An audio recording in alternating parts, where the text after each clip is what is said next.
Właściwe uformowanie stanowi o tym, czy chleb wyjdzie kształtny, czy nie. Rozciąganie i kształtowanie siatki glutenu daje bochenkowi oparcie. Dobrze wykonane sprawia, że ciasto wyrasta w górę zamiast rozpływać się na boki. A przynajmniej tak mnie nauczono, ale czy to prawda? Tego właśnie chciałbym się dowiedzieć. Na potrzeby eksperymentu postanowiłem wykorzystać ciasto na mój standardowy biały chleb pszenny na zakwasie. 80% białej mąki pszennej, 20% pełnoziarnistej żytniej, 100% smaku. Tym razem upiekę wolno stojące bochenki, więc żeby mąka dała sobie radę, muszę zmodyfikować hydrację. Obniżyłem ją do 65%. Innych zmian w bazowym przepisie nie wprowadzałem.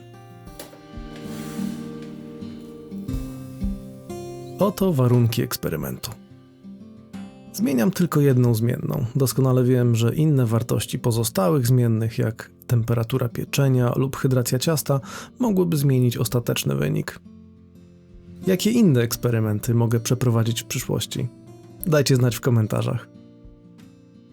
Tak wygląda ciasto w momencie, gdy jest gotowe do formowania bochenków.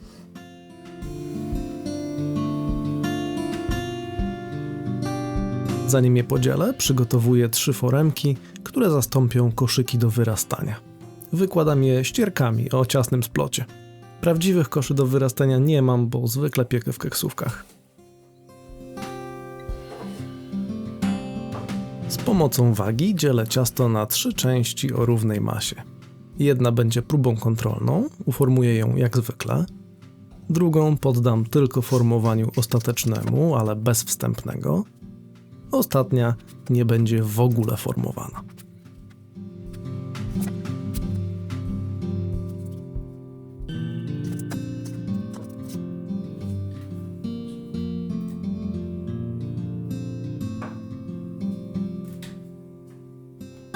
Zanim włożę ciasto do mojej imitacji koszyka do wyrastania, obficie opruszam wnętrze ścierki mąką ryżową.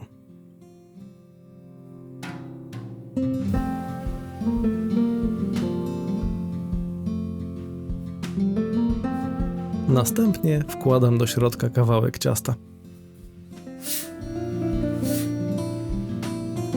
Nawet nie odwracam ciasta gładką stroną w dół.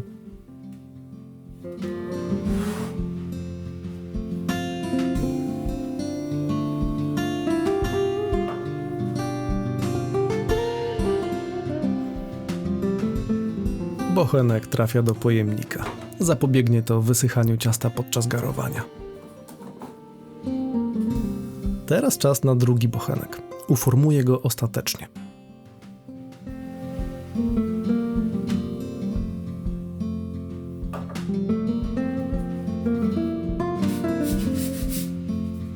Kładę ciasto gładką stroną w dół. Rozciągam je w zgrubny okrąg. Składam brzegi do środka, tworząc kształt klina.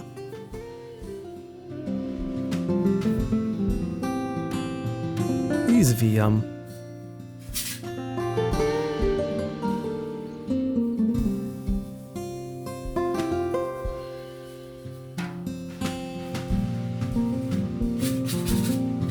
Opruszam mąką drugie zastępstwo koszyka i umieszczam w nim bochenek szwem do góry.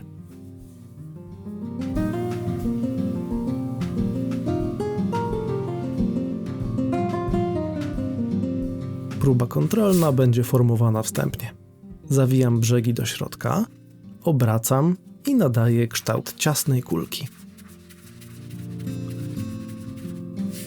Odkładam ciasto na blat na 15 minut, aby gluten się rozluźnił.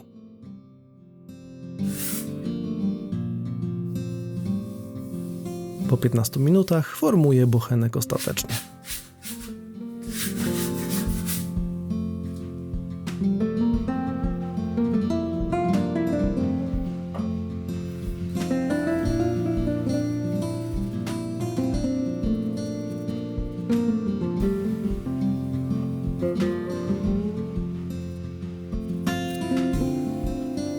I oto są wszystkie 3 bochenki. Zaraz trafią do lodówki, gdzie będą garować przez noc.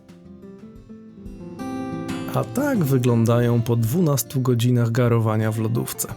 Wszystkie ładnie wyrosły.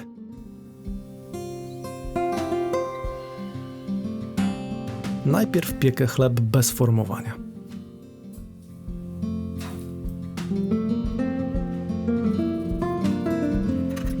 Prosto z lodówki zimne ciasto z łatwością utrzymuje kształt, nawet po nacięciu. A jak wyrośnie w piekarniku?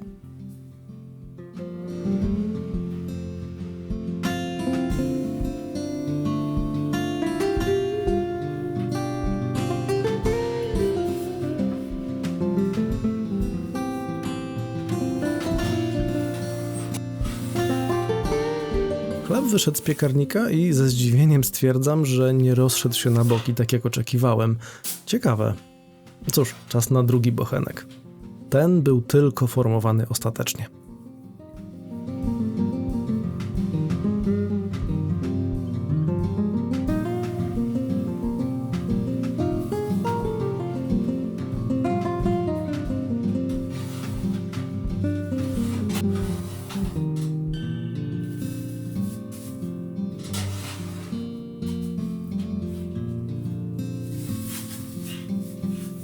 Między 2 upieczonymi dotąd bochenkami nie ma specjalnej różnicy.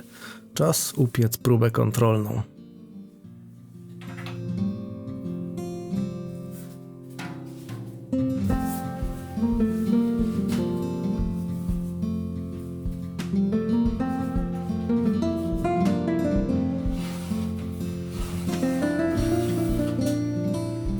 I oto jest.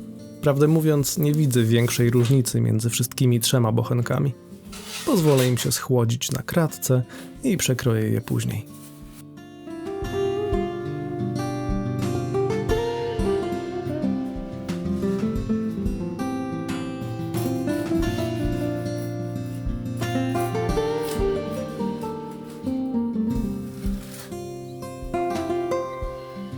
Tak wygląda przekrojony, nieformowany bochenek. Jest poprawny. Drugi bochenek jest podobny, jeśli chodzi o poziom wyrośnięcia, chociaż wyszedł trochę niesymetryczny.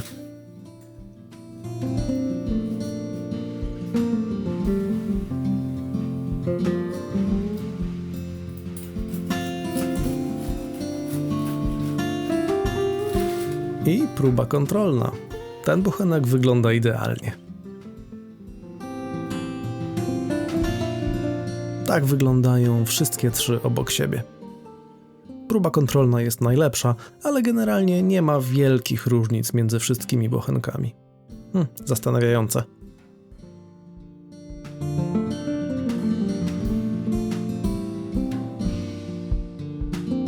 Degustacja nie jest niezbędna, bo dobrze znam mój podstawowy chleb, ale i tak go spróbuję.